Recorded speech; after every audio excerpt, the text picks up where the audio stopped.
But we've made incredible strides over the past year. If you remember, I said I want to run it for a year just to see, because the place is falling down. It's horrible. Air conditioning, heating is going to be ripped out in its entirety, and it needs new. It's old. It's, how many years is it, Rick? What's the total?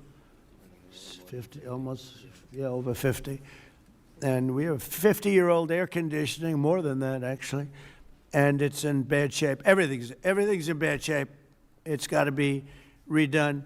So I said, let's run it for a year just to see how it works. It's better than, you can't just go into something and try and figure it out. And we figured it out over the year. And you have to close it, putting new marbles in, beautiful, beautiful marbles. When you do marbles, you can't have people walking over the marble every night as it's drying and setting and going to a play. So we thought the best way, what I know best in the world is construction. The best way to do it is close it, do it properly, and reopen it, have a grand reopening. And when it's finished, it's going to be far better than it was when it was originally built. When it was originally built, it was good. It has one thing that's very good. It has great sound. I think there's a lot of luck in sound. You have some of the big opera houses. I don't want to get involved with saying which one, but in New York, as an example, where the acoustics were never good, and they've ripped it apart 4 times and rebuilt it, and it was never good. The good thing about the Kennedy Center, the acoustics are good, and they'll only be enhanced based on what we're doing. A lot of it has to do with the stones and the stones you use, the marbles you use, etc. Over the past year, we've made incredible strides to restore the true purpose and prestige that this building will soon gain, I think, at a higher level than it had before. Together, we're going to ensure it remains the finest and will become the finest performing arts facility anywhere in the world. It's got the location, and it will have the building. It's got good bones. It's got good structure. Again, they wanted to originally cover the exposed steel. It was painted a cheap gold, and we turned it into a very expensively painted white, very heavy coat of very powerful white paint meant for steel, exposed steel. A very different kind of paint, but it's almost like putting a stone over the top of it. And the color is white, shiny white, and it looks, a lot of people have commented, it looks so much better. Before they had the steel painted gold, and the gold was very cheap. There's actually never been a paint that's made that will look like gold. Steve will tell you that. You either gold leaf it or use real gold bullion, or you use a different color, Steve. Nobody's ever been able to make a gold paint that looks real. A little minor thing for the media. I'm sure you're thrilled with hearing that.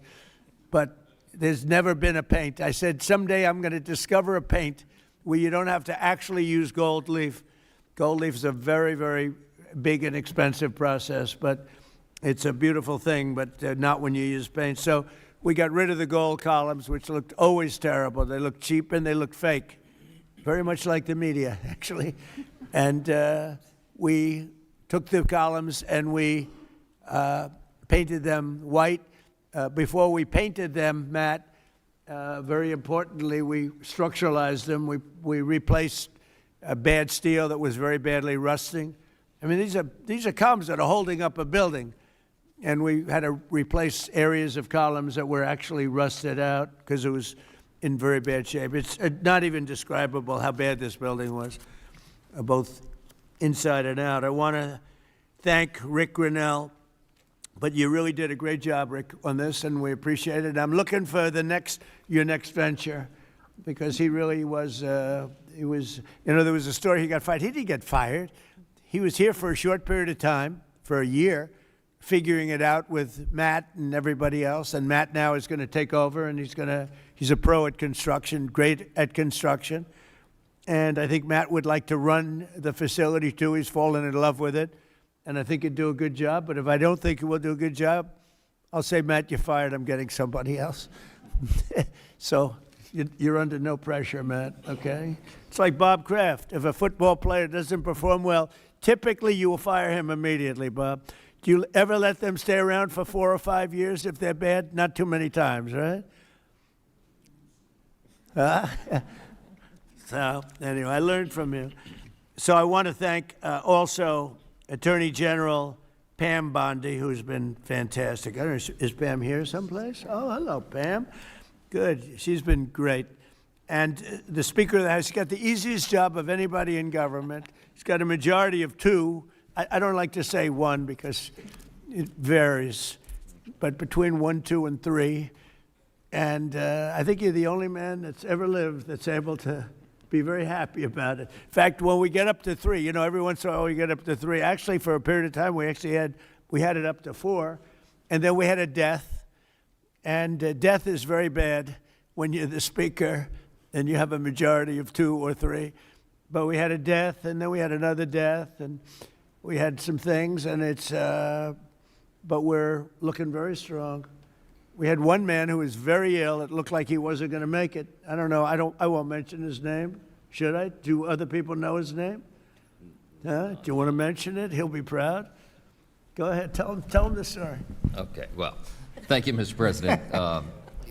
Congressman Neil Dunn of Florida had some real health challenges, and it was very serious, and had a pretty grim diagnosis. And I mentioned it to the president, and I said, Congressman Dunn is a real champion and a patriot because he's still coming to work. And if others got this diagnosis, they would be apt to go home and retire. And what was the diagnosis? It was, I think it was a terminal diagnosis. He would be dead by June. Okay, that wasn't public, but yeah, okay, that's. It was grim. That's what I was going to say.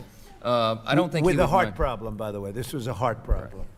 So, long story short, the president called him to encourage him and thank him, and they had a conversation. And the president mentioned in the course of the conversation, you know how to get my doctors involved, and they did. And within a number of hours, they took him to Walter Reed Emergency Surgery. The man has a new lease on life. He acts like he's 30 years younger, and he walked into the conference meeting, and we thought we'd seen a ghost. And I spoke with him over the weekend, and he's encouraged and thankful, and he thanks the president for his leadership and intervention. And thank you. He actually called Mike. Mike called me and he said, "Sir, we're up by 3, but we're going to lose 1 by June." I said, "Who?" "Neil Dunn. He's a great congressman. Incredible." He called to say that he was terminal, really bad heart. There's nothing they can do. I said, "That's bad." Number 1, it was bad because I liked him. Number 2, it was bad because I needed his vote. But he really said, "Mike, I'm going to last this out for the president and you, and however long I live," I mean, it looks like June is the time, but however long I live, I'm going to be voting for you. I mean, how many people are going to say that? Most of them are going to say, "Mike, I'm retiring immediately. That's the end." He's an extraordinary man. But man. he didn't do that. It was really impressive. And then